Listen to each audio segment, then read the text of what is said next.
3기 신도시에 대한 의견과 부동산 전문가에 대한 의견을 드려보려고 합니다. 질문이 있었어요. 3기 신도시는 어떻게 보시나요? 3기 신도시 예비 당첨이나 사전 청약 이런 거에 관련된 분들이 좀 있으시죠? 근데 분양가는 앞으로 더 올라갈 수 있다고도 하고 언제 본청약을 할지도 모르겠고 다른 곳의 집값은 올라간다고 하고 좀 불안하시죠? 저희 개인적인 3기 신도시에 대한 의견을 드려보려고 합니다. 첫 번째, 남양주 왕숙. 저는 여기를 사실은 좋게 보고 있지 않습니다. 첫 번째, 너무 물리적인 거리가 멀어요. 실제로 다산 신도시랑은 멀리 떨어져 있지 않거든요. 그런데 체감상으로는 좀 멉니다. 그리고 남양주라는 곳이 경의중앙선이 하나밖에 없어서 교통이 불편한데 그 불편함을 해결해주기 위한 8호선 연장이 개통을 곧 하잖아요. 그런데 왕숙은 이 8호선과는 관련이 없습니다. 완공이 되면은 신도시로서 새 아파트로 된 동네가 되기 때문에 그 안에서는 좋을 수 있어요. 그런데 부동산이란 것은 입지라는 게 가장 중요하잖아요. 신도시임에도 불구하고 시세가 잘 안 오르는 지역들을 우리는 그동안 많이 봐왔습니다. 예를 들면 목감 신도시, 은계지구, 장현지구 이런 곳들과 저는 앞으로 비슷해질 거라고 봅니다. 두 번째는 하남 교산지구인데요. 여기는 산 사이에 만들어지는 신도시예요. 5호선과 너무 거리가 있고요. 물론 가까운 곳도 있습니다만 대부분 멉니다. 3호선 연장 호재가 있다 이런 말이 계속 나오고 있지만 우리 살아 생전에 안 될 가능성도 있습니다.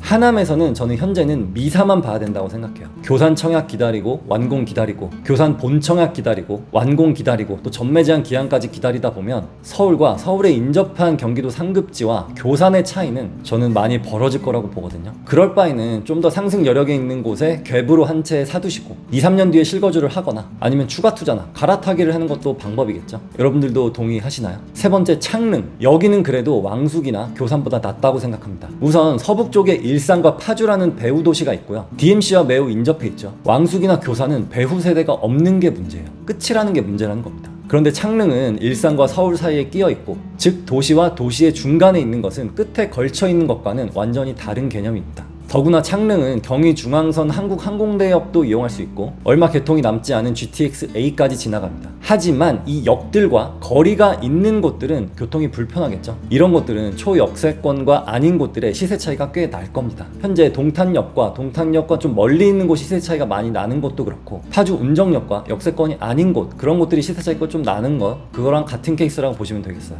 왕숙도 GTX 계획이 있긴 하지만 그 B는 언제 개통할지는 잘 모르겠습니다. 제가 3기 신도시 처음 발표할 때 과천은 너무 좋고 창릉은 그럭저럭 괜찮고 나머지는 좀 아쉽다라고 말씀을 드렸었는데, 많은 분들이 3기 신도시가 생기면 거기가 아주 좋아질 거다 라는 기대감이 있어서 그런지 이런 말씀을 드리고 싶었습니다. 근데 참고로 부동산은 원래 좋은 곳이 좋을 가능성이 커요. 원래 자리를 잘 잡은 곳들이 뭐가 많고요. 지하철도 많이 지나가고 일자리도 많고. 하지만 신도시는 반대겠죠. 만약에 3기 신도시 84제곱미터 분양가가 4-5억 정도 한다, 그러면 괜찮아요. 안전마진이 있습니다. 그런데 왕숙이나 교산에서 분양가가 6-7억을 한다? 그러면은 별로 남는 게 없을 수도 있어요. 완공이 되었을 때 7-8억 하면 남는 거 아닌가요? 라고 생각할 수 있지만, 근데 묶여있는 시간이 있거든요. 한번 계약하면은 완공까지 묶여있는 시간까지 고려한다면 그게 그렇게 남는 게 아닐 수도 있다는 거죠. 이제 다음 질문인데요. 상도 프루지오 클라베니 어떻게 보시나요? 라는 질문에는 저라면 안 하겠습니다. 일단 비싸요. 이게 만약에 상도 더샵보다 2억 정도 저렴하다면 저는 하겠습니다.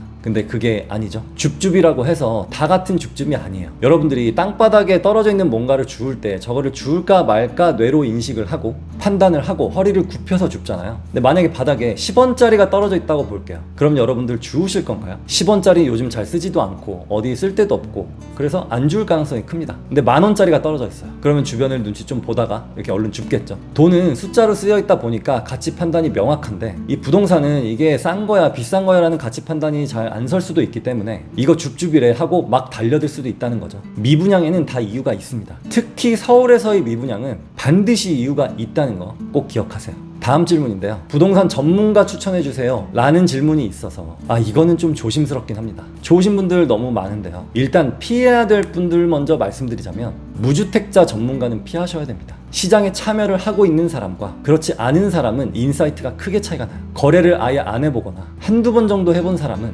사실은 초보에 가깝습니다. 부동산은 어떤 단지를 찾느냐 이것도 중요하지만 어떤 매물을 잘 찾느냐, 또 언제 잘 팔고 언제 갈아타기를 잘 하느냐, 또 추가 투자를 하느냐, 이런 포트폴리오 구성과 투자의 방향성 이런 것도 진짜 중요하거든요. 그리고 매도와 매수를 여러 번 하다 보면서 알 수 있는 실전 지식들 또한 이 부동산 투자에서 매우 중요한 영역에 해당되기 때문에 거래를 별로 안 해보거나 무주택자는 좀 조심을 하셔야 됩니다. 두 번째, 둔촌주공 마이너스 프리미엄 날 거다, 미분양 날 거다, 절대 청약하지 마라 라고 했던 분들, 그리고 작년 초에 2차 하락이 온다 라고 하셨던 분들은 저는 피하셨으면 좋겠습니다. 이 질문에 대한 대답은 제가 웬만하면 안 하려고 했는데 이 문화센터에서 많이 나오는 질문들이라 답변을 드려본 겁니다. 네, 오늘은 여기까지 할게요. 감사합니다.